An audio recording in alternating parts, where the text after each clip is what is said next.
I'm absolutely delighted to welcome you all to the launch of this Festschrift in the honor of Dr. Ahluwalia, a new reform paradigm edited by my dear friend and colleague at ICRIER, Dr. Radhicka Kapoor.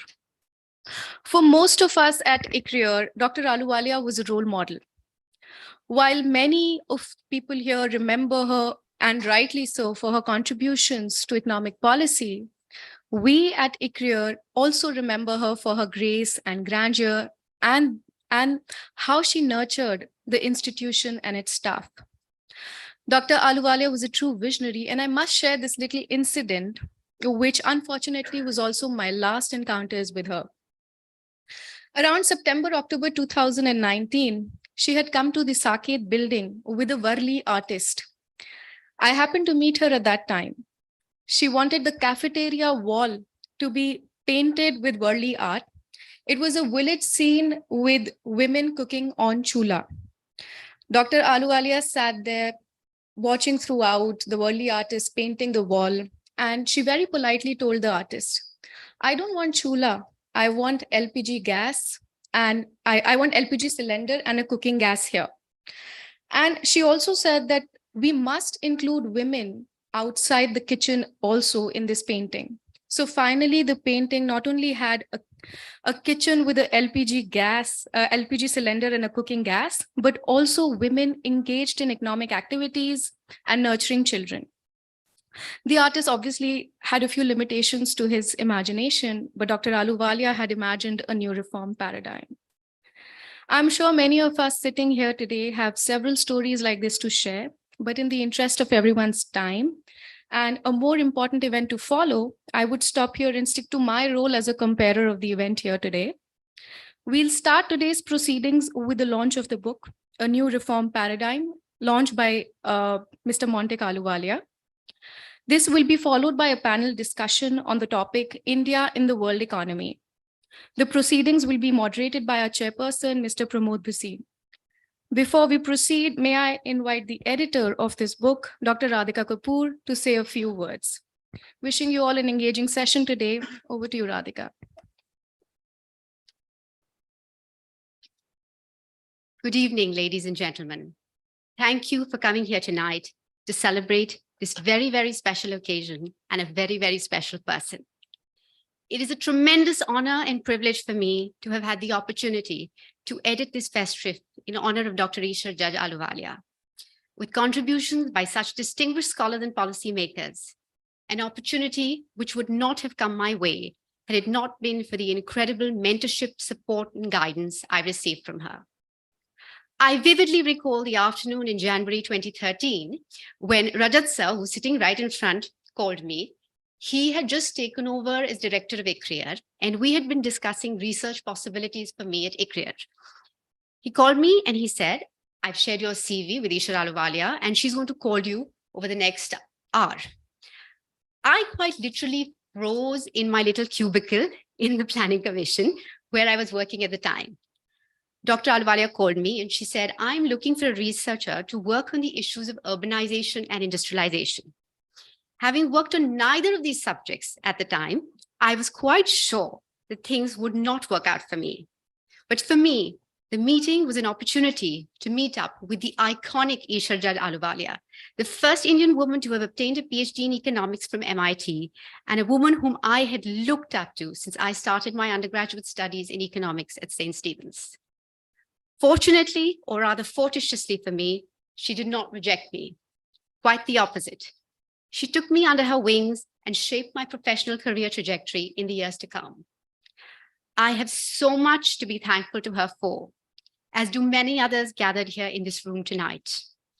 And therefore, this Festschrift is not just about commemorating Dr. Ahluwalia's exceptional academic contributions to India's policy discourse, but also a tribute to her for her role in fostering and creating a vibrant and dynamic policy research community in India and mentoring generations of young researchers and scholars.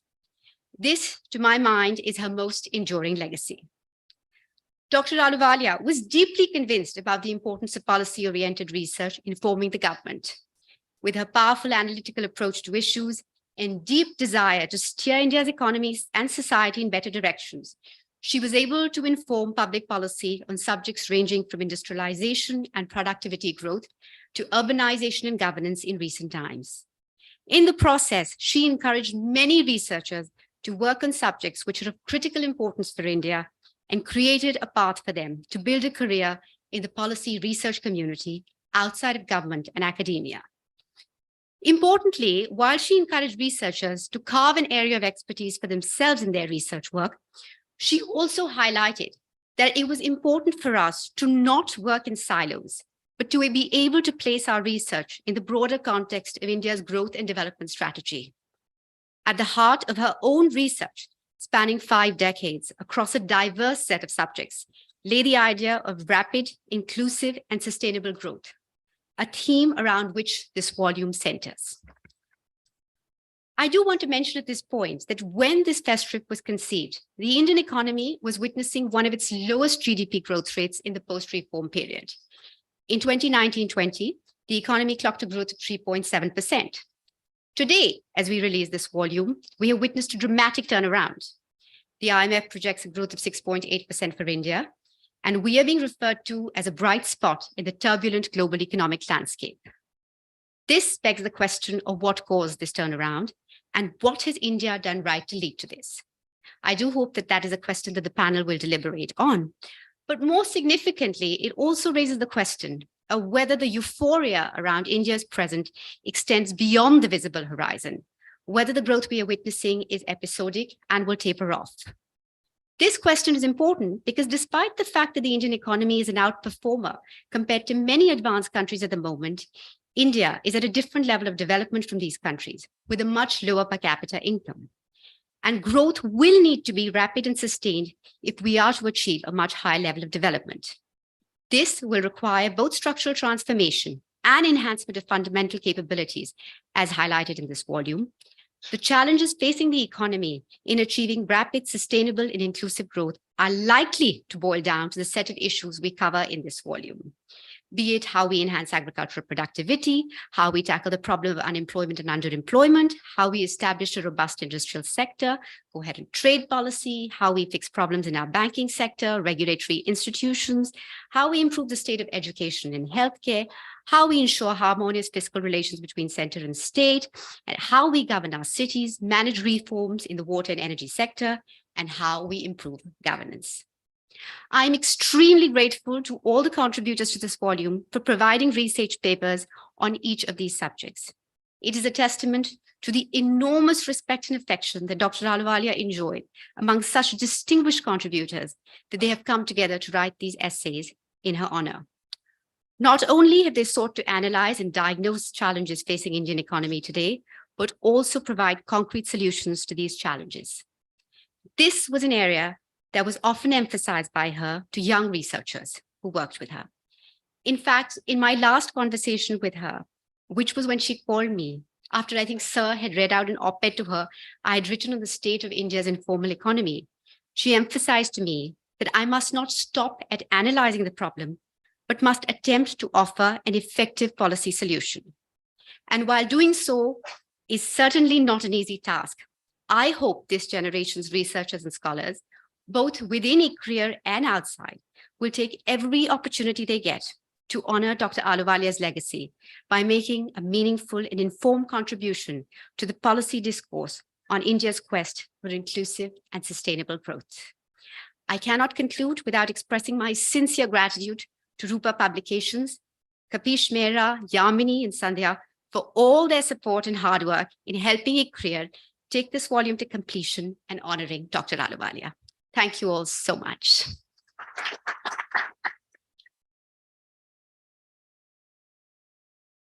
May I please request Mr. Ahluwalia, Mr. Pramod Bhasin to kindly come to the dais and launch the book.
May I also request all the contributors to please join for a picture?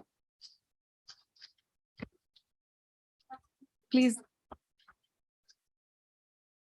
Maybe we can get the picture. Yeah, this would be. Yeah.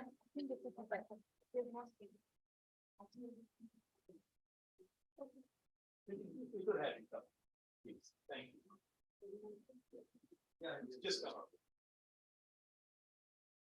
We'll have this behind us.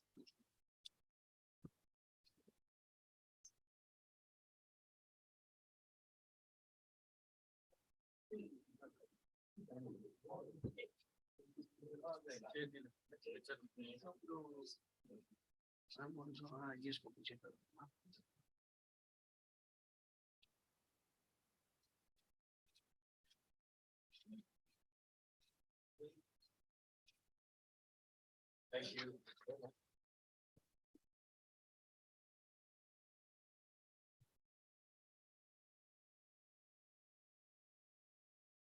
So over to you, sir.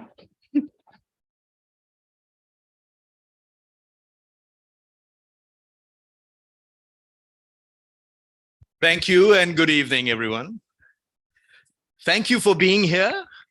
We really appreciate the time and effort you have made, but we are all deeply honored on this wonderful occasion to launch this book in honor of someone who has touched us all in one way or another, with huge charisma as a devoted daughter of India and someone who has built a phenomenal institution. Montek, thank you for being here, for launching the book with us. It is only fitting that you do so. Gurcharanji, you're here. Thank you so much for being here. She looked up to you so much. Your connections were so intimate, so personal, and you were certainly a major force, influence in her life. The fact that you've taken the trouble during these times, we really appreciate it very, very much. For anybody who knows me and speaks to me for more than 5 minutes, you will recognize that I am not an economist. This is both a matter of joy and a matter of sorrow, given what I do with ICRIER. I don't know why I was selected to become the chairperson of ICRIER, but I was at some point in time. And somehow, through a collusion between, I suspect, Isha and a few others that she knew well, perhaps Montek was included, somehow I have ended up at this place. I love the challenge. I've never had a bigger challenge in my life, frankly.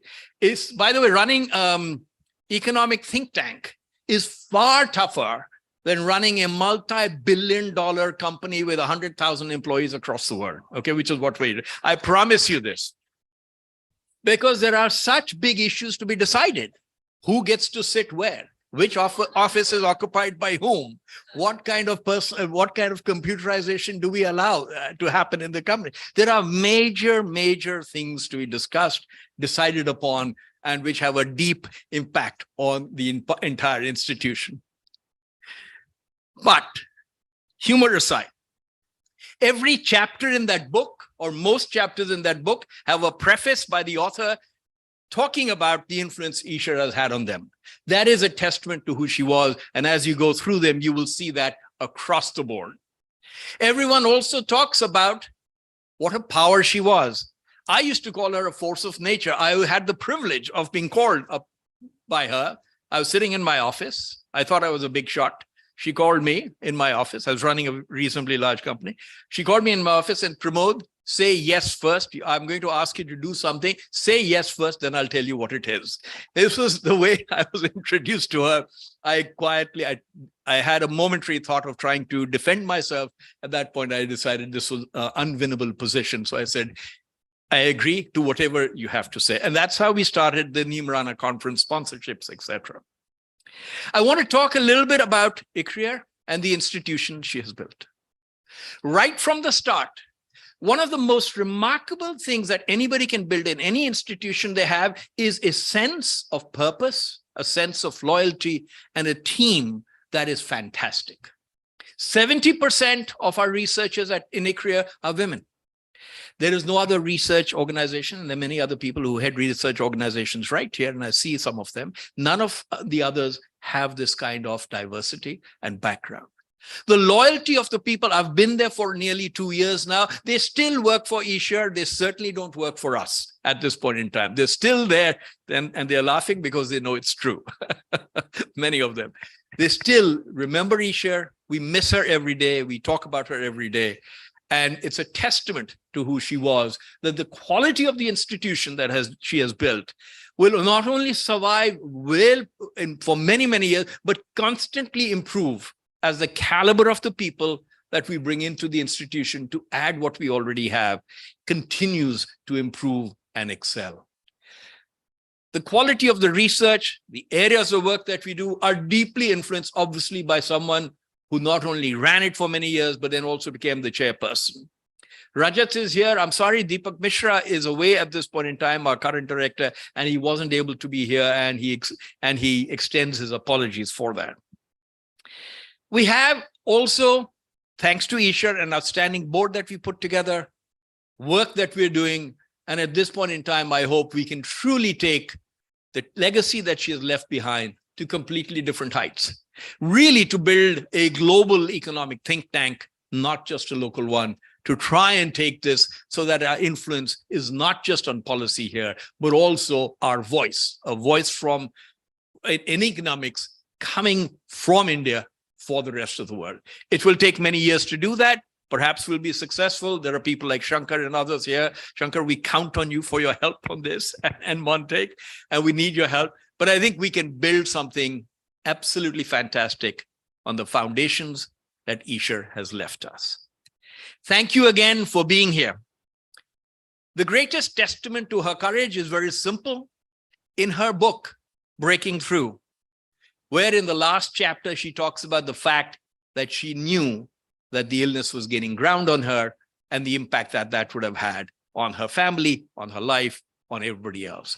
And I have rarely ever seen such bravery and such courage that is aptly shown in that chapter in the book. And it's a testament, honestly, and it's a lesson for me on perhaps how I would want to lead my life and think about this as we go forward. With that, I want to thank Radhicka very much. Radhicka, you've been the editor. Thank you for pulling this together so wonderfully well.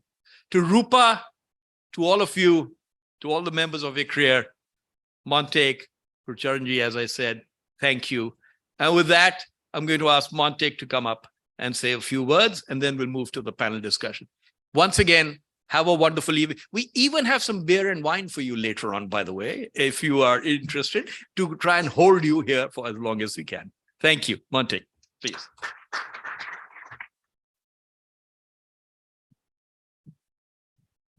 Thank you very much, Pramod and Radhicka. Thank you for inviting me.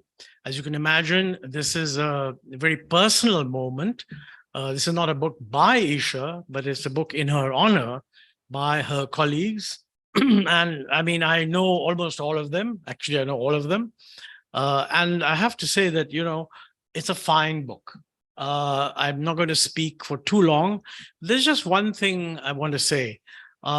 You know, everybody has said something about ICRIER in the first 2 paragraphs, and that's kind of normal in a Festschrift. But frankly, those paragraphs are really nice. So on behalf of myself and our family, I want to thank all the authors for saying these wonderful things. Thank you. You know, there's just one thing I will add, which is maybe says a little bit about what ICRIER thought about and why she thought ICRIER was important. You know, she was very convinced about the importance of independent research institutions. You know, in this respect, she was, this is one of the things that she really admired about the United States, that you had independent research institutions, not institutions that people joined as a foothold in order to get into government. I mean, the normal approach too long has been that you join a research institution and if you do good work, you'll get into government. Her view was that what America teaches is that, first of all, governments and indeed influential segments of society look to research institutions to give some independent advice. And in this process, different views come up, not a single correct view. And part of the fun is that you have to sift these different views and find out which is the right one. And she really felt that we needed to build that culture. And she also felt that you cannot build that culture if the research institution is funded by government.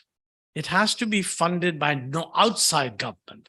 And it was her firm belief that, which I shared, that with liberalization and the growth of the private sector and the emergence of significant fortunes and so on, the normal thrust of philanthropy would lead to more flow of research funding to research institutions, and they would then be able to be truly independent.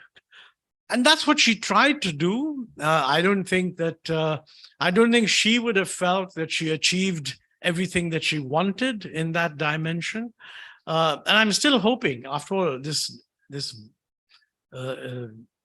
if you like, journey of India into a higher income society is somewhere in the middle at the moment. I mean, we're not there, but we've got out of a certain phase, so there's time.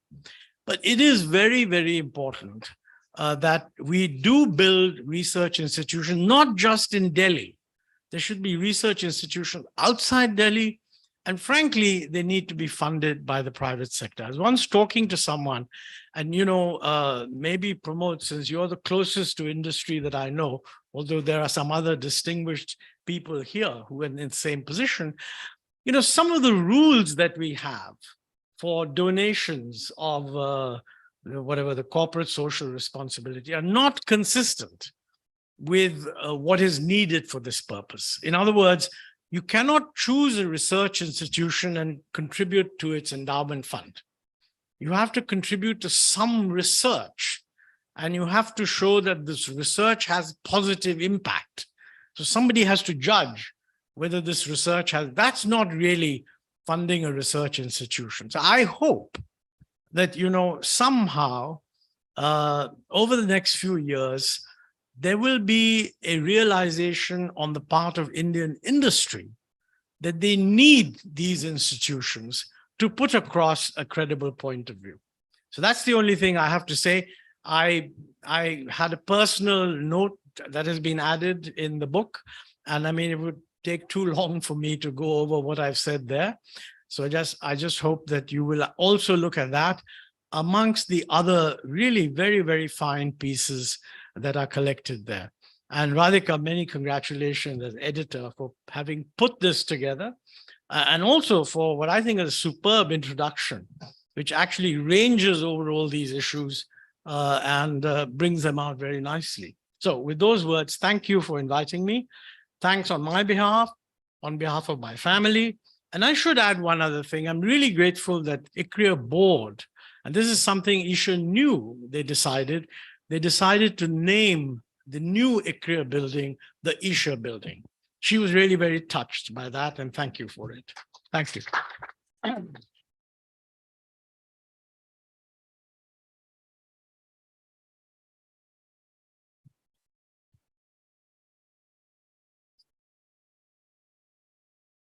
We will now move on. Thank you, Montek.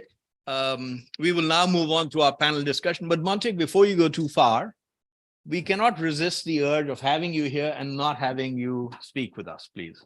So may I please request that and ask you to stay with us, perhaps? Thank you. Wherever you would like to be, Montek.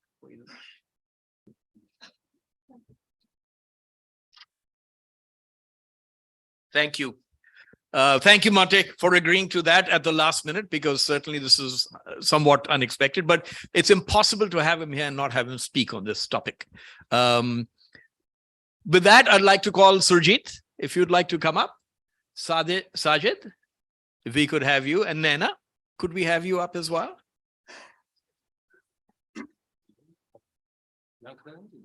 No, please, please sit. Please sit.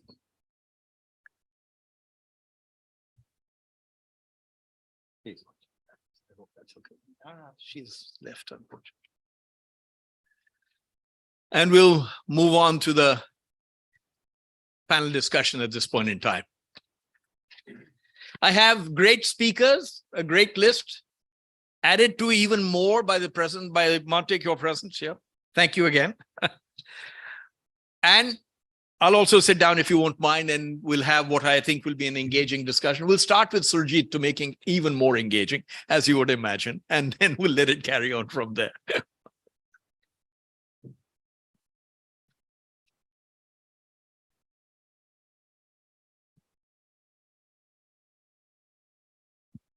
So the way we are going to try and do this is actually to keep it quite informal and interactive, is not have everybody speak for the first 5 minutes, which is the norm, but I'm going to launch into a range of questions right from the beginning so that I hope we can have a good discussion amongst all of us. And I'll just direct a few questions at the various panelists, and as a result, extract, I hope, some responses from all of you. It is a time of great prosperity and great risk.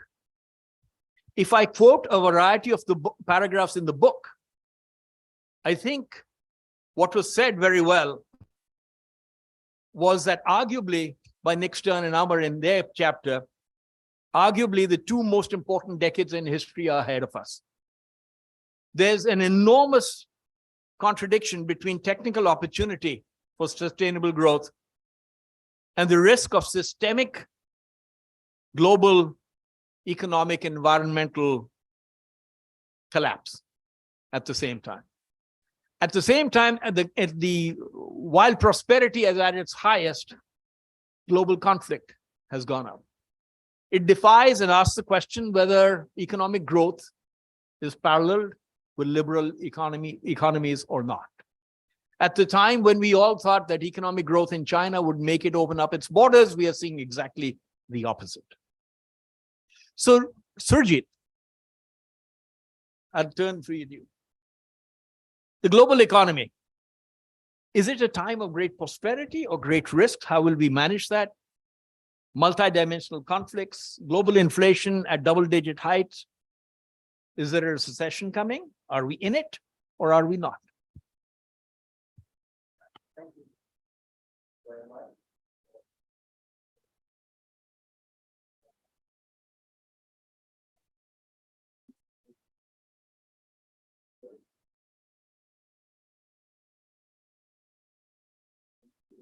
The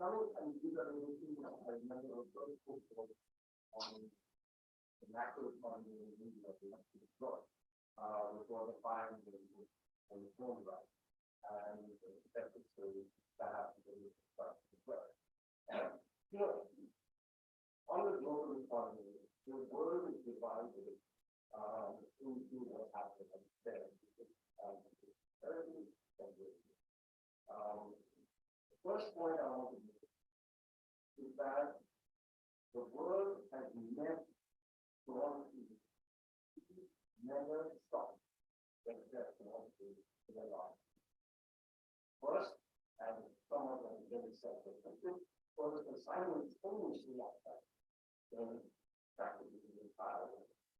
The reason for this, I don't want to have another very important and controversial point, but really magnet point for the world when we do simultaneously. Then we started to emerge from that one side. And all of the good for looking really good.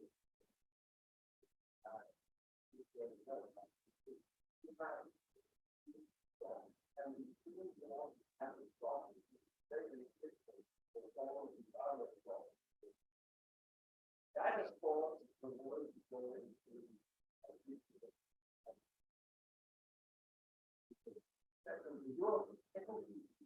Europe is already in a recession. Now to larger questions.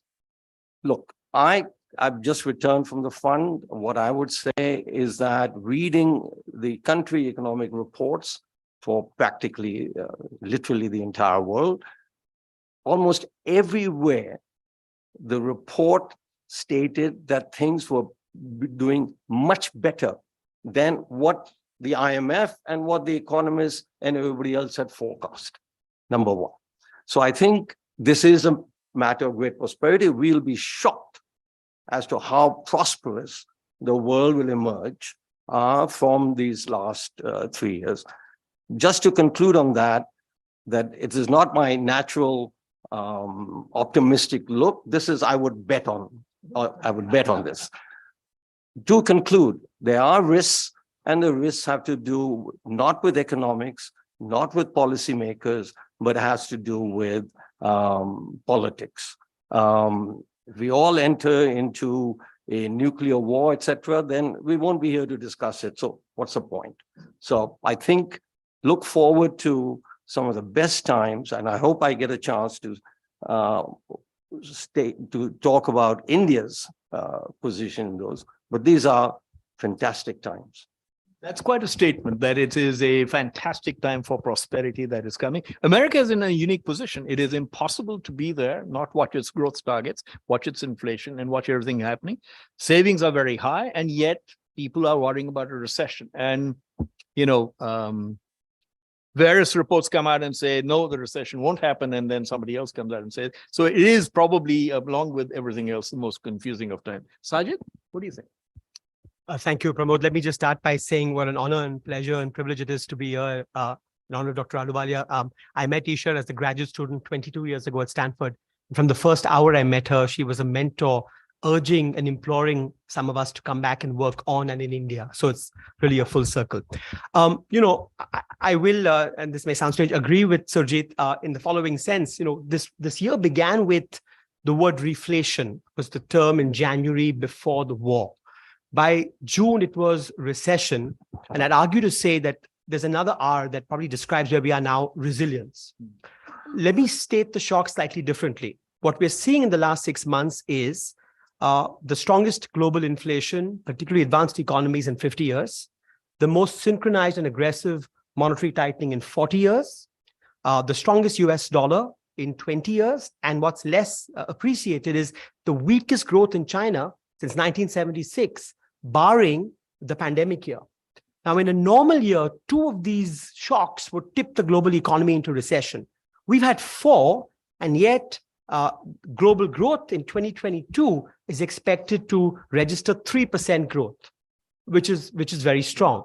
Now, why is that? Because this time was different. There are lots of problems with the fiscal stimulus that advanced economies injected, and we talk about the inflationary impacts. But the fact is, the private sector came into this year with remarkably healthy balance sheets. Excess savings in the US was 2.7 trillion household savings. And as you well know, corporate profits have been very strong. Margins have been healthy. What that's done is allow the private sector to resist some of these shocks. Now, normally I'd end there and say this is good news, but we're in this topsy-turvy world where good news is bad news and bad news is good news. And the worry is, because the global economy is so resilient, central banks have to tighten more and have more work to do to bring inflation down. Now, inflation is going to be extremely puzzling, and I'll just spend a couple of minutes on this because the first half of 22, annualized inflation is running at 10%. The first half of 23, it's going to be 3.5 or 4%, and the sense is the inflation problem is behind us. But that will be very misleading, because if you look at labor markets in advanced economies, they are remarkably tight. Wage growth in the US is running at between 4.5 to 5%. It is incompatible to have US inflation at 2% if wages are running at 5%, and they have been in the last 2 months as well, especially where productivity growth is slowing. So unit labor costs are going up even more, which means the Fed has more work to do. Now, we can debate about whether the US rates will go up to 4.5 or 5%. What's eminently clear is they won't be coming down in a hurry. So when you talk about risks, for me, the first risk is the world hasn't seen US interest rates at 5% for a year, which we will see in 2023, in 2 decades. And this is a global financial system that has increasingly gotten conditioned to zero interest rates, this deluge of liquidity, and the Fed having a put option as soon as the equity markets come down. So my worry is, at 5% interest rates, is something going to break? Is something going to break that we don't know of? We've had small little preludes of this. It was the pension fund in the UK. We've had a crypto exchange go down, but this is not systemic stuff. So for me, two concluding thoughts. One is the near term is going to be a little bit hairy because you're going to see high interest rates for long and you have quantitative tightening, and that creates its own financial stability risks. The second is the more resilient the global economy is, the greater the odds, ironically, that you have a hard landing, because it's going to take more work and more tightening to loosen labor markets, push up the unemployment rate, and bring wages down. So I worry a little bit about what the second half of 2023 may entail for us. Let me just end by saying the medium-term worry, I think, is well established, that you're in this new era of global protectionism, deglobalization, economic balkanization. But within that, I would argue, given the geopolitics of China +1 and friendshoring, there are unique opportunities for emerging markets, particularly India. Thank you, Sajjid. I think, as you said, we don't know how these are going to play out over the next year. For instance, very simple, impact of much higher rates haven't shown up yet in mortgages yet, in consumer spending across the world, which is such a large part of the economy anywhere else. And we don't know how that's going to play out. Right now, it seems to be fine. But I'm going to talk about, but Naina, may I come to you? Add to this deglobalization, what I would call de-internationalization, a retreat. How systemic is that? Countries are closing their borders. Everybody's talking about a retreat from China, but it's not just a retreat from China. It's a retreat into their own borders in many cases, into their own manufacturing, into their own protection. How will this play out? So this is clearly a huge issue, Pramod. I just want to bring a perspective from India. And I was with a bunch of people just yesterday in manufacturing here.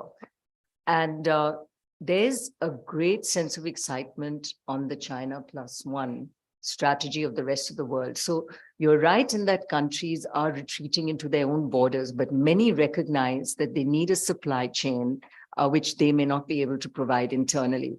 So European and American companies are actually now actively saying, we want India in the supply chain. So yes, we know they go to Vietnam and Taiwan and all these places, but they actively want India there. The issues with India remain.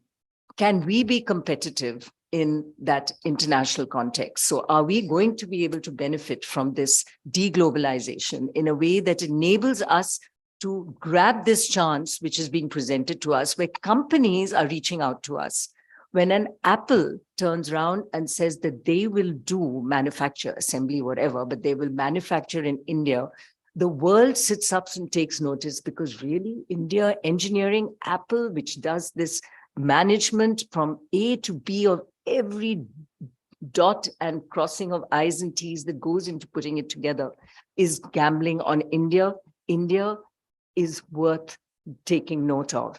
So what we have is, yes, a deglobalization, but also an opportunity for countries like ours to emerge, provided we can, in the long run, be competitive. The disaster would be that today, these companies are saying, okay, we recognize you're more expensive than China. We're willing to go with you. But how long does that stay?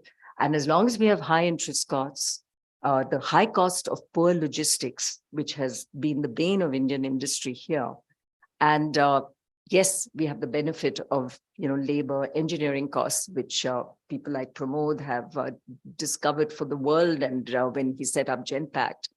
So that part of it remains, although I think maybe narrowing. High energy costs, the issue of the rupee vis-a-vis a strengthening dollar, these are all headwinds that work against us, and how we can actually sequester those that work for us. A more efficient capital market, more efficient banking industry, lower interest costs, better logistics. And the good news there is that is happening. We're seeing much quicker turnaround of goods that makes us more competitive. So I think we are going to see the new players, the ones that the world is gambling on, the Indias, some of the other Southeast Asian countries. China clearly is the juggernaut there and very unpredictable. Going back into lockdown now, as in the last 2 days, what does that mean for the global economy? Helps us maybe because energy costs come down, but on the other hand, there's clearly recessionary tides that could actually come from a slowing China yet again. And the volatility, and I was just, in fact, talking to Sajjid, is so hard to predict which way the world goes, that I think for everything we predict, we have to really state what our assumption is. What is that energy price going to be? Where is China going to be in terms of growth? And then say this is how it might actually play out. But it is a very exciting time for India if we get it right. And it has nothing, or it has a little bit to do with the PLI schemes the government is announcing, but irrespective of PLI, the companies I was speaking to were saying, we are going to invest for export, irrespective of whether the PLI applies to us or not, because often it's not enough anyway. Absolutely, Naina. I think, in fact, when I was traveling in the US and the UK recently, there's no question that the India name is on everyone's lips that I've talked to in the corporate world, and everybody's talking about what could happen here, partially because they can't go to China anymore or are certainly stopping investment there, but also because they need more supply chain. And there is a separate question that I will come to, which Rakesh Mohan has talked about in his book, which is the machinery of government and the need for reform. So the separate question I'll come to is, will we get out of our own way fast enough to let anything happen? That's a huge issue, which I think hasn't been dealt with adequately. But Montek, if I may come to you, please. He looks surprised, but he'll answer all of these well. I know that. Montek, there's a huge leadership vacuum across the world. So many strong but petty leaders. So much politicization, so much polarization around the world that is actually hard to drive consensus. It's actually getting harder to get people to work together. Social media has a huge role to play, I think, in that entire story. And as we look at taking on the leadership of the G20, we have our task cut out, which is, I think, what we just saw also at COP27 in some respect, in terms of the stories that we're coming through. What is our narrative? What should our narrative be as India? We're in a unique position. We straddle many different areas: Asia, emerging economies versus the developed world versus the advances we are making in technology. What should our narrative be? How can we help the world build a consensus around key issues around climate change, etc.? And a far more important question, it's a very long question, obviously, unfortunately, I'll stop. Is anybody listening? Does anybody care? My question really is around that. Is anybody really listening to each other anymore? And what can we do? Well, thanks, Pramod. Not sure why I'm being asked to address these complex issues. No, let me step back. We started off by Surjit saying, this is going to be the most exciting 2 decades. Nothing is going to stop us. And I think it's good to have a positive possibility, an upside. That is the upside. Then everybody's talked about these other things. So, you've got to weigh them all together. I'm not really an expert in predicting where the world is going. But I think there are a few things, if you want to look at prospects ahead. One is very clearly that partly as a result of the culmination of a long reform process, which sort of took care of the first stage of reforms, which actually began in 91, the economy has got unshackled. And probably across the political spectrum, there are certain areas where there is now a consensus. So it's very unlikely that we'll go back. And that all the political parties, I think, are on that same wavelength. What are they? I mean, one, everybody wants more infrastructure. I often say when I give lectures that if you want to analyze strategy, you should analyze strategy in terms of 4 components. Rajji's heard me say this in his institution. The first component is slogans. Slogans are very important. I mean, I'm not saying for 1 second the slogans are not important, and that's one thing. Second thing is targets. I mean, when you've got a slogan, you have to have a target so that you can judge whether you're moving there or not. The third thing is policy, and the fourth thing is government programs. Now, what I feel most depressed about is that in government, strategy consists of slogans and government programs, even not enough targets. When I say a target, I mean, ever since it's not fashionable anymore to have 5-year plans, that's fine. But, you know, we don't have a 10-year target. We don't have a 15-year target. We occasionally identify some endpoints, which is good. I mean, I saw in the newspapers, very sensible, that look, earlier 5 trillion economy was going to be in 2024. Pandemic was there, so we postponed it by 2 years. That's very sensible. I mean, not just very sensible, it's unavoidable. Nobody should criticize anyone for that.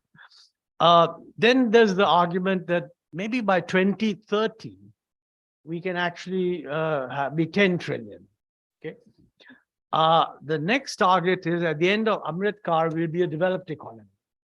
That's fine. I mean, now I think if you break all this down into what does it mean in terms of growth rates, okay? I think it boils down to saying India needs to grow at 8%. This, by the way, is exactly what for many years we've been trying to do, but admittedly, we did it for a few years, but then slipped and so on. So if you go back to the old-fashioned thing and say, well, look, keep monitoring India to see whether it's on an 8% track, but have the sense to realize that it may be off it in 1 year, 2 years, etc. But if it's off it temporarily, that means the next one you should get back to 9.2 or something to make up. So I think that's one. My feeling is that I don't think that for the next 20 or 30 years, we are going to average 8%. Okay? But I would say that if somebody were to say, well, you know, it's a bit high. By the way, what you say in public doesn't matter. I mean, it's for planning purposes, what you have in mind. I mean, I would say if somebody says we can do maybe 7, 7.5, I mean, I would say that's quite reasonable. So then the question is, what does it take? I don't worry I share Surjit's view that we should stop focusing on whether Europe is in a recession, America is in a recession. Frankly, a recession is a negative growth of 2 quarters. Okay, so they have negative growth for 2 quarters, they'll get back. We're talking long term. I think the important thing we have to recognize long term is that we have to get out of the notion that we will only grow because of spillover effects. That was true when the West was 3/4 of world GDP. They're not 3/4 of world GDP, they're half. And nobody thinks that they have a sustainable growth rate of more than 2%. So when the IMF says the world will grow at 3%, what they mean is the other fellows are going to grow at more. Okay. And therefore, from our point of view, the spillover effects are not just going to be from the United States and Europe. The spillovers are all the other parts of the world that are going to grow. Certainly Asia, in my view. Okay? So the question is, how do we make sure that Indian productivity rises, India becomes competitive, India is able to benefit from this, what's happening in the prosperous parts of the world. Now you come to policies. Now here, frankly, whereas there's complete unanimity on slogans. I mean, I'm not aware of anyone who says we shouldn't have a high growth rate. Only thing they'll say is it shouldn't be high, only be inclusive. Wonderful, let's have it inclusive. Also, it should worry about climate, of course. So, you know, slogans are additive and they produce a wonderful picture of the world as a whole. Question is policy. That's where the controversy arises, okay? Now, policies. Is macro balance and fiscal stability important? I'm very happy to see that Shankar is here because he was, during that long period, he was the principal person warning the government that you've got to keep your fiscal deficit under control. Now, you know, I find today, nobody actually says that the fiscal deficit shouldn't be under control. But all the time what they're saying, I mean, FICCI has come out this morning or whatever, that we must reduce taxes, we must get rid of it, et cetera, et cetera, et cetera. There are hundreds of demands for additional expenditure. I'm not aware of anyone saying the way to fit this in is to get rid of certain expenditure. So question is, can all this, can the hopes and aspirations I think, what the Prime Minister rightly called the raveries of the world. And there are many more raveries than we thought. I mean, bringing back the old pension system is one of the biggest raveries that are now being invented, right? Now, question is, what I don't see is people getting up and saying, by the way, I think macro stability is important. And that means X, Y, and Z is a bad idea, and A, B, and C are good ideas. I think it's only if, this is what research institutions are supposed to guide us on, okay? It's only when they start giving concrete guidance on this that politicians will also begin to say that, look, I can see that behind the slogan, there's a problem. Okay, that's one thing. Competition. Asia is opening up. India is part of Asia. Question, should we be open? Now, in the book, I think Rupa is here. Where's she? Rupa, hi. Many others also, Arvind Panagriya, for example, have said that, look, if you want to be open and you want to be competitive, you have got import duties that are too high. They should be lowered. Now, that's a controversial subject. In any gathering, if you were to ask people, those who want import duties to be raised in order to protect domestic industry and revitalize manufacturing and to create more employment, raise your hands. You know, my guess is that in an industry gathering, at least 75% hands would go up. I hope that 25% will be on the opposite side, but I'm not sure about that. So I think we must identify where are people disagreeing, and whoever is advising the government, I mean, here's one, he's a member of the Prime Minister's Economic Advisory Council. And he's another one. They should pose this saying, look, it's not a cakewalk. You've got to make some tough decisions. And decision A is different from decision B. Let's take another one, forgetting about, related to that is this whole issue of should we sign up on FTAs? There are two views. There are lots of people saying that FTAs are actually a bad idea. We haven't benefited from any FTAs. And RCEP is a particularly bad one because China is in it. All right. Now, if China is in it, I'm inclined to believe that the presence of China in RCEP does worry people. But then are we willing to join the other one, which doesn't have China and is led by Japan and has everybody else except China? Doesn't seem to me that we're willing to do that either. So then the question is our policy going to be one that, you know, all this sitting around with other countries and so on is a bit immoral. We're just going to cast away and dig a lonely furrow ourselves. That's an issue. And I think I would assume that politicians count on research institutions to guide them on this, because there are differences on that. I find, for example, that on the IPF, which we are gung-ho about, because we are rightly, I think, worried about China being on our border, not exactly a friendly power at the moment. Maybe it will become friendly in due course, wonderful thing. But we're with Quad, the US, Japan, Australia, and there are very sound geopolitical, etc. reasons to be with them. So presumably they are like-minded countries, unlike China. But of all the pillars, the 4 pillars they have, we are not joining the trade pillar. Right. Now, somebody should tell me why. Is that right? Is that wrong? That's a disputed issue.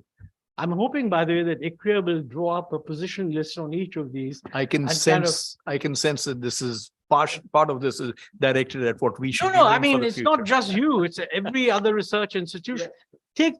I see in the newspaper, I may be wrong about that. And by the way, the newspapers are not to be relied upon because, you know, in the absence of very hard information, they say whatever the hell they like. Now, I mean, e-commerce. We have announced that we are not going to be deciding with the rest of the world what is the right policy on e-commerce. Now, I can't understand that because we have an interest. But, you know, if you want our objective should be we're joining the negotiations and we're going to make sure that the negotiations are consistent with our interests. What is happening is that others have their own interests and they're negotiating. And we are staying out. Now, is that the right thing to do? So quite honestly, I mean, to talk about 10%, 15 trillion, you name however many trillion, for any trillion numbers you say, there's a year that will solve for that equation. Yeah. That's not important. What is important in the next 10 years? What are you going to do? I give you one more just to list. I mean, it's important for the audience to realize that whenever an economist speaks, ask him what's his view on this. Take banking. Now, you know, I think we've on the public sector banks, we are, I think, ambivalent. Okay. There is a statement that we are going to privatize 2 public sector banks that's been going on for quite some time. There is another view that says you don't actually, if you don't want to privatize, that's fine, don't privatize. Just lower your share below 51%, okay, for each of the banks, including the State Bank of India. And I think, what's his name, one of the authors in the book, Viral and Raghuram Rajan, they say, well, just abolish the Department of Financial Services, because public sector banks should be subject to the same regulation that private sector banks have, which is the RBI. Now, that's a controversial question. Are you in favor of abolishing the DFS and subjecting public sector banks to the same regulation? I would say unambiguously, that's the right thing to do. So, I mean, unless you answer these questions one way or the other, I reserve my position on what's your growth rate going to be. All right, let me pick it up from there. Let me say, well done. Thank you for that. But absolutely. So let me pick it up, brother. You know, we claim to be perhaps a calm in the midst of the global storm today. We claim not to have been impacted as much as many other countries have. Certainly Europe has been affected. Many other smaller countries have been impacted, Sri Lanka on our borders. My question is that true? Or are we waiting for that, not a tsunami, but some kind of major wave to hit us at some point in time? And are we going to then discover what is the real depth of the issues that we face, which have resulted from COVID and many of the other shocks, supply chain shocks, etc., that have happened? That's one. The other question that I have is, coupled with that, which talks about growth rate, is the whole question of ease of doing business. I can tell you as a practitioner, actually, Montek, on the banking side, I can tell you as a practitioner that the way to solve for part of the banking crisis is to open the door up, a bit like what you did in 91 with licensing. You allowed everybody in. Increase competition. There is no other industry. I'm from the industry, Naina's from the industry, so I'm going to be very careful here. But there's no other industry where customers line up outside the bank to get their own money out. Okay, that shows you what the demand is like. I mean, there is no other industry where you have to do things like that. It shows you how limited and you know, on financial inclusiveness, how low our ranking is in terms of access of finance for MSMEs. Go across the board. So I think that to me has been always a separate issue as to why don't we open that up faster so that there's far more competition and will deliver better service, just the way it has in many other industries. Well, I'm a beneficiary of the closed window. Don't get me wrong. I've enjoyed it thoroughly, but I must say at some point in time, I worry about why it is the way it is. But tell me, in terms of ease of doing business, Rakesh, I want to pick up on something you've talked about, which is the machinery of government and how it works and how it can be such an inhibiting factor as we go forward. So why aren't we able to solve some of these issues around the machinery of government? Certainly around whether or not the recession has hit us and what will we do and what will be the outcome. Surjit, back to you. Let me start with your last point. Sorry, one second. And we would love questions from anyone in the audience at any time. Yeah. If I know there are a few people here in front who might want. You know, the machinery of, let us just look at all the countries in the world and how they've grown. And let's take China out, and I'll come back to China. If you take from 91 onwards, India, despite all of its problems of machinery, this, that, openness, not openness, you know, for 30 years, we are the best performing economy outside of China. I mean, you know, so obviously we have problems. You know, Indians are very, very, all of us, very keen to identify problems and not keen enough to say we've done very, very well. We can do better. We will do better. But, we've done very, very well. So how come we had machinery problems? We had export problems. We had poverty problems. We had infrastructure problems, etc. So I think first, let's recognize that this long process that started in 91 is continuing, has been robust, and there's still a lot of work to be done. Number one. Number two, since no matter what the conversation in India, the issue of China comes up, the risks of the China poses, etc. And I would like to just pose to you the following, that since 2010-11, China's growth rate has fallen from 12% per annum in a steady process down to about 5% per annum in 2019. That's before COVID. We made a lot of noise in this country. We continue to do, I think the winningest contribution of Amartya Sen was to call us argumentative. And I think let us just backtrack. So on China, I want to put forward the following. I think it's not a risk to us at all. I'm not talking militarily, economically. Their growth rate is likely to go down from something like 5% pre-pandemic to something like 3% at the end. Their demographics stink. They have overcapitalized. They have over-invested. They have converged. I don't see a slowdown I think a slowdown in China is inevitable, is happening, has been happening for the last decade, but we haven't really, because we're still thinking of 1990, 2000, 2010, and we think, oh my God, so they have converged. India has not converged. That's our biggest asset. We have not converged, and we have a long way to go, long basis, whether you look at education, technology, etc. I think, so I don't see much risk to that. And maybe sometime I happen to disagree somewhat with Sajjid on world inflation. The world has changed. I mean, irrevocably has changed on its macro.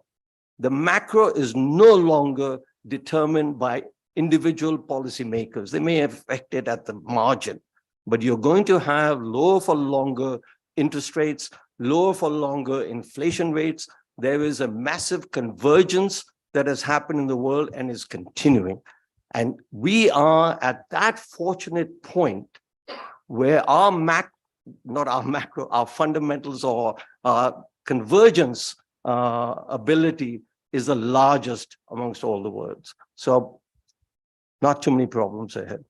I hear you. I hear you on that, Surjit. However, let me turn the question around a little bit more, if I may, for you, Naina. The reform agenda. So much needs to be done. We've done a lot. We have so much more to do. Where should we go? It seems to have perhaps slowed down at this point in time, but it certainly means that as we go forward, there are many areas we could do so much more. And how should we focus on that? What should we do? I think no discussion would be complete without touching on the urban environment and how we build, which was an area that was so close to ICRIER and one which I had the benefit of chatting with her and understanding her input. And ICRIER has done a lot of good work in this area, and one which I would absolutely hope you would continue. I think the cost and ease of doing business is as much about government policy and the bureaucracies that we have as it is about the cost of infrastructure. Our cities are not livable. Expatriate officers don't want to come here. The cost of getting an expatriate to India is humongous right now because there's all kinds of allowances which they are given and demanded because it is seen as, whether it's pollution or traffic or living conditions or schooling, we have not solved for our urban environment. And unless we address this, because it is our cities that are huge beneficiaries and contributors to the economy, we have a huge gap in whatever our aspirations are. And I think I'm so glad Montek brought up the 8%. It is our right to be at 8%. And everything that we do wrong and don't solve for does not allow us to be there. We can be at 8%. And we're not there and have not been there because of the mess we create around us as we go. Things which are solvable, but which we just have not maybe approached sufficiently. Some of it comes back to the bureaucracy. Our municipal corporations, much to be solved for. I do a lot of work in sanitation and water, and it is so frustrating. It is terrific working with the center. It is horrendous working with the municipal corporations and sometimes at the state level. So that transmission of policy, we are working on a sanitation lighthouse initiative right now, where the center, the Drinking Water, Sanitation and Water Ministry, has asked us to work with corporates who will go in to the panchayats around the communities where they do work anyway, not for the money they will give, but to ensure that government programs are implemented in a holistic way. Government is saying we have money, the center, which has gone through down to the state, to the panchayat. It is not being spent or not being spent right. So it's execution, program execution. We need civil society. We need the corporates to all join hands to ensure that the funds are spent as they should be, and to do it in a circular way, that we can recover water from when we treat sanitation. We recognize that we have shortages in things like water, which will bring us down. Daulatabad gets abandoned because there's no water. Our cities will collapse if we can't solve for water. And in that, we have to look to the Ashok Gulatis of the world to make sure we can solve water and agriculture, even while we solve for water for our cities. Absolutely. Naina, well said. Absolutely. And I think very well said, and that deserves that applause. And I think, Surjit, just responding to the points you were making, I think that's what I was also talking about, the machinery of government at the state level, district level, and that reform is desperately needed, because if you try and run a business, and it is still at the macro level, it's much better. At the micro level, it remains completely blocked up completely. I'm going to turn to Sajjid. Sajjid, will you talk to us about our growth rates, what they could be, and are we calm in the midst of the storm, or are we at a point where we're going to find out 6 months from now that our predictions were wrong? Yeah. Thank you, Pramod. So let me just start by kind of agreeing wholeheartedly with Surjit that, sometimes we lose sight of the forest for the trees. And the fact is, Surjit rightly said, is over the last 30 years, our average growth rates have been almost 7% over 3 decades, which is no mean feat in a very turbulent 30 years, ranging from the global Asian financial crisis in the 90s to the global financial crisis in 2008 and the pandemic. The caveat that I wanted to add is no emerging market of our size in the last 100 years has grown at 7 or 8% for a decade or two, as we need to do, without strong export growth. Right? There hasn't been an example. Now, when we grew at 9% between 2002 and 2010, exports in real terms were at 18% a year. They rose from 10% of GDP to 25% of GDP at its peak. Mechanically, if you look at the domestic value add of what we were doing, because you import to re-export, that pushed up our growth rates by 250 basis points. And that was the era of hyper-globalization. Now, if you project forward and say, you're not going to be in that benign era, where the global economy is growing at 4%, there's more protectionism, more deglobalization, more economic balkanization, and we still need exports to grow, comes the harder slog of increasing market share. I think that's the nub of the issue. Now, I would argue the silver lining here is on the services side. Pramod, as you will know better than anybody else, our share of service, global share in services has risen from 3% to 4% in a matter of 5 years. And organically, that is expected to grow more as post-pandemic, many non-tradable services become tradable, right? The question is going to be on manufacturing. where goods share has been stuck at about 1.6, 1.7% of the global pie. And the opportunity clearly exists, right? Because of all that we've mentioned, China +1, friendshoring. What's less appreciated is that China is vacating huge amounts of space in the labor-intensive, low-skilled, unskilled pie of the world. Ceramics, leather, textile, gems, and jewelry. And over the next 10 years, that's our opportunity to capture. But I'll just summarize by saying we need to be careful about the horizon we are planning for. The next 9 to 12 months, I believe, is one where we have to emphasize macroeconomic stability, given this very, in my mind, dangerous world out there. We have to ensure that the twin deficits, the current account deficit and the fiscal deficit, are brought back to sustainable levels. I think sometimes we kind of forget that the current account is simply the investment savings gap of the economy, which is the consolidated fiscal deficit and the private sector's investment savings gap.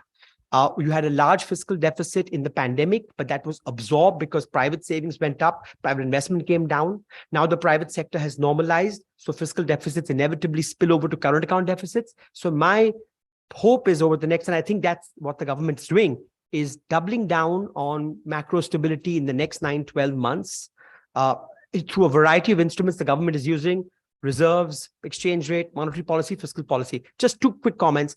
I don't think there is a crisis coming in the next 6 months because India has built sufficient reserves. Despite what we've run down, our reserves are 9 months of imports, 1.5 times gross financing requirements. So there is no 2013 moment.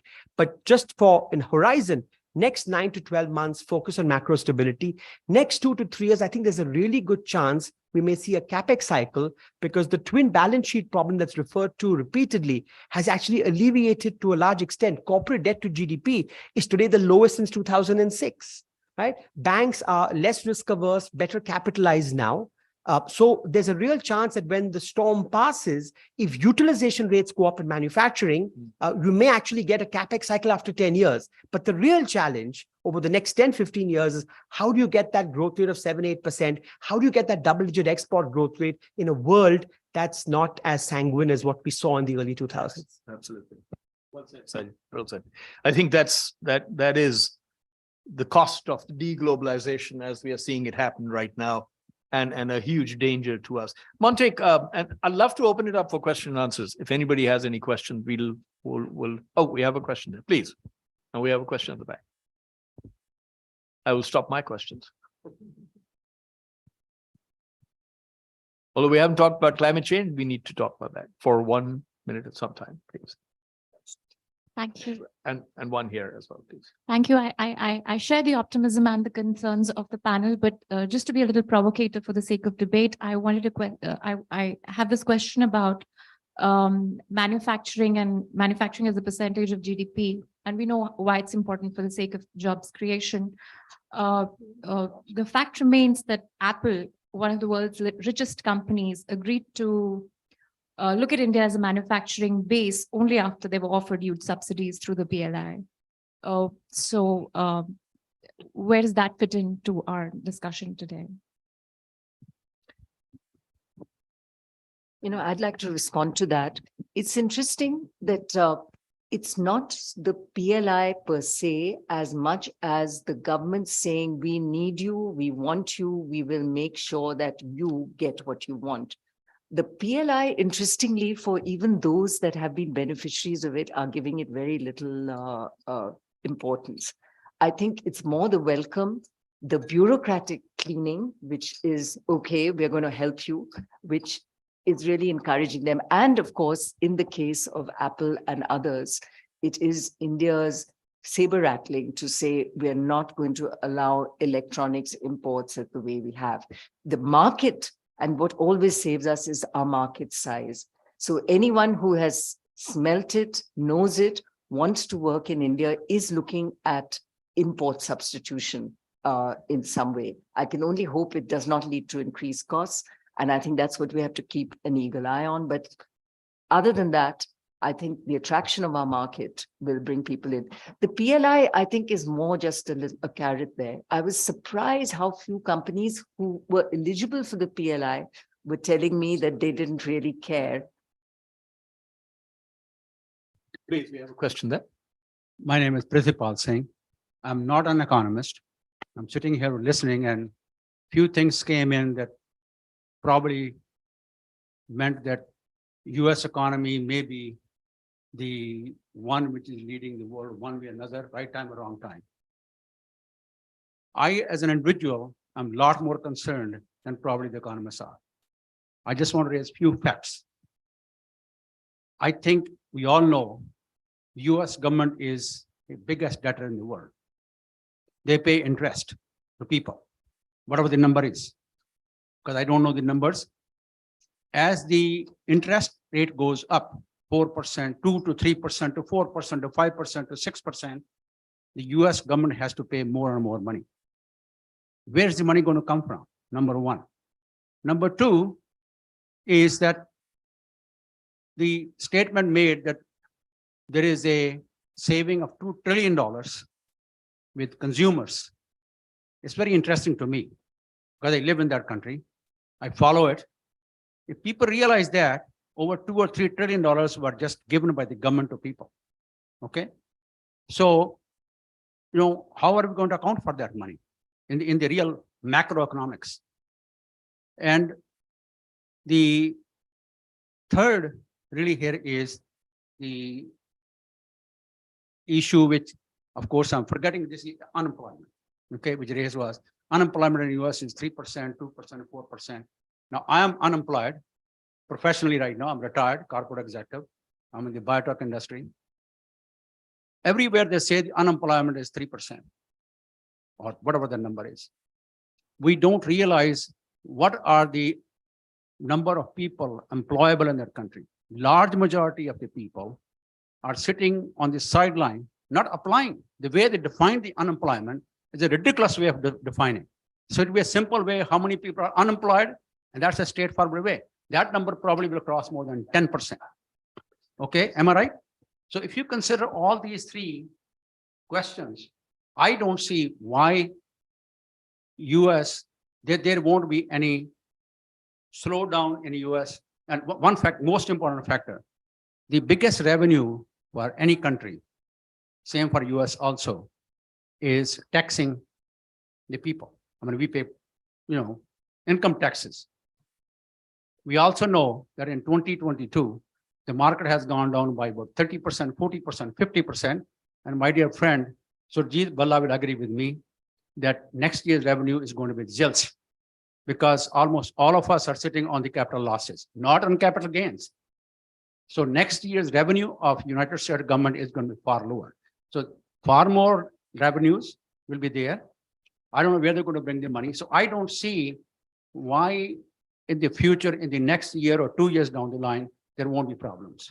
Thank you. Sorry Let for- me ask Montek and Sajjid both to respond to that. Me? Yes. No, he lives in the US. All right, Sajjid. I've often found when people say I'm not an economist, they ask the toughest question of the night. And that it's a really important question. I think there's some larger points here. I think some of the problems that we saw from policy in advanced economies in the pandemic has its genesis in the wrong lessons that were learned after 2008.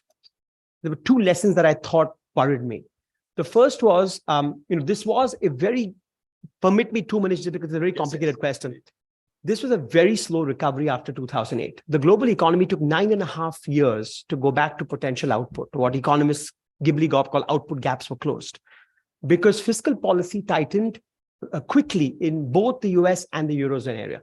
The US for political reasons, because Obama and the Republican Congress couldn't agree, so there was a sequestration fight and fiscal deficits were slashed. And in Europe, because there was sovereign debt crisis.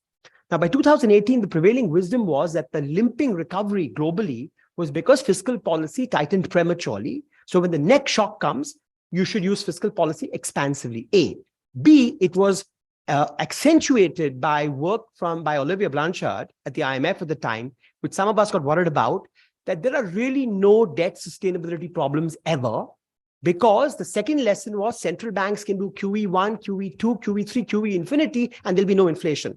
And you had that crazy magical monetary theory, modern monetary theory, right? Now, the combination of this was Blanchard saying interest rate will be zero forever, right? Because there's never going to be inflation. R is always going to be less than G. G is your nominal GDP growth. So any level of debt is sustainable. So this set us up for a really bad combination of fiscal and monetary policy in 2020, because policymakers were advised in these economies to all the fiscal you want, let central banks do as much QE as you want, and debt will always be sustainable.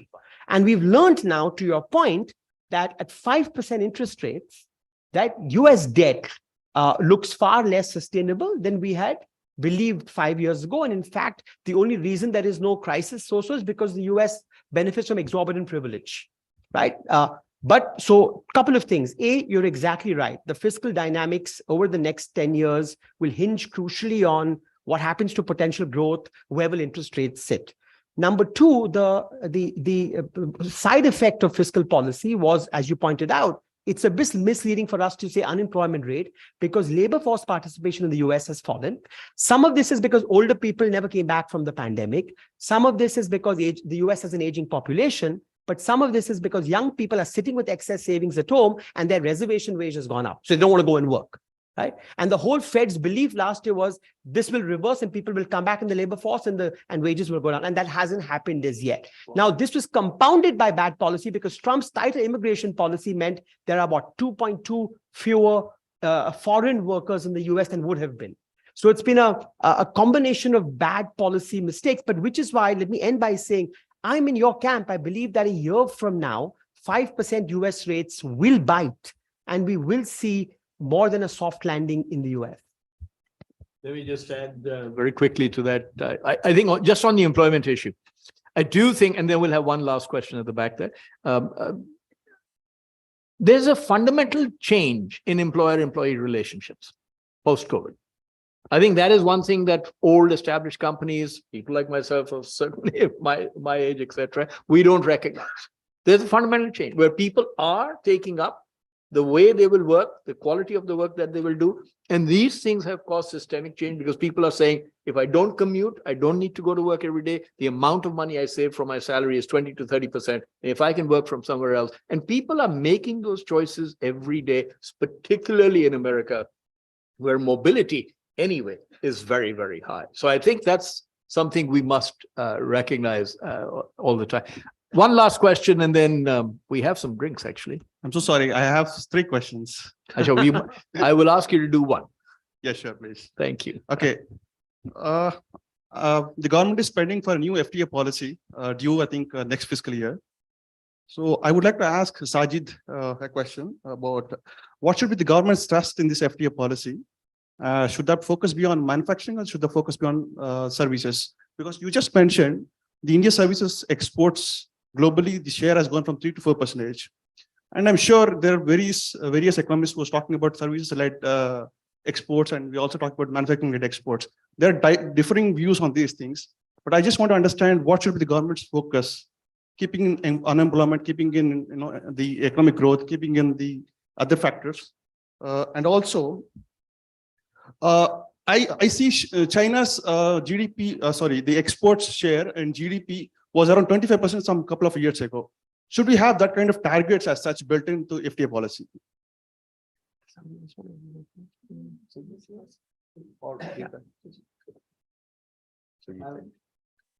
don't know what I won't answer a specific question, but this has come up in terms of deglobalization. I'm afraid I have to, on each one issue, I have to disagree with my fellow. I don't think there is any deglobalization going on. Trade, the involvement, it depends on the definition. Obviously, you can come up with a definition, but trade, interconnection with the people, Twitter, this is all signs of globalization. Not everybody is thinking the same or maybe too much the same, but first, there isn't. Second, on the services manufacturing debate, I don't know how many people know, but I'm sure many of you do. Tesla is 90% software. So, the definition you yourself said, the people are making choices, Zoom, etc. What is tradable or what is non-tradable? Besides haircuts and a few other things, I can't think of too many things in the world that are non-tradable. So to concentrate, we have to have low-end manufacturing or whatever. I don't know. I believe people, individuals will make their choices. Not so much governments, because with globalization, it means governments have less and less of a role in influencing the affairs of women and men. So therefore, it'll work out. There is a strong trend. We have all the data in the world, etc. You look at it, and we are at that very, positive moment. We in India, in historically, both relative to ourselves and relative to other countries, we are just very nicely placed. And all of you, we've had these debates for 30 years, 40 years. We were wishing, dreaming for this moment, planning for this moment, policy making for this moment, that when will we emerge?